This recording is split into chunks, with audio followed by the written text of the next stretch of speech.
I worked the overnight shift at a gas station just off Highway 66 for about 8 months. It was a quiet stretch, mostly truckers, the occasional lost tourist, and a lot of empty hours between 1 a.m. and 4 a.m. The kind of job where you learn to entertain yourself just to stay awake. I cleaned the coffee machine 3 times a night. I rearranged the candy bars by color. I talked to myself more than I talked to anyone else. That's why I remember him so clearly.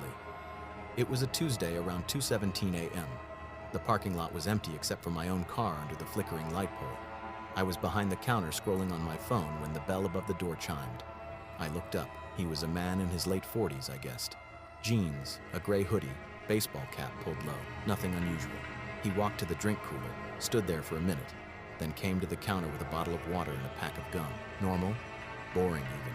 I rang him up. "That'll be $4.27. He slid a $5 bill across the counter, and then he looked at my name tag. Not a glance.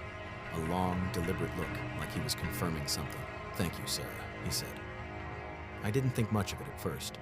That's what name tags are for, right? But then he added, "How's your mom doing? The hip replacement healing okay?" My blood went cold. My mom had hip replacement surgery 3 weeks earlier. I hadn't told any customer that. I hadn't posted it on social media. The only people who knew were my family and my manager, because I'd asked for 2 days off to drive her home from the hospital. I stared at him. "I'm sorry.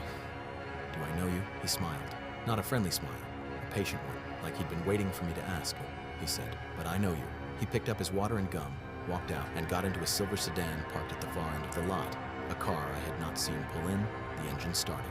The headlights came on, and then he just sat there for 10 minutes, 15, 20. I locked the front door. I called my manager.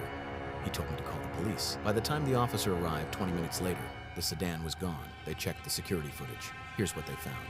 The man had entered the store at 2:17 a.m., but the parking lot camera showed his silver sedan arriving at 1:58 a.m. It showed him sitting in the car for 19 minutes before coming inside, watching, waiting. And here's the part that still keeps me up at night. The officer asked if I had any idea how he knew about my mom's surgery. I said no. So they ran the tape backward, looking for any time he might have been in the store before.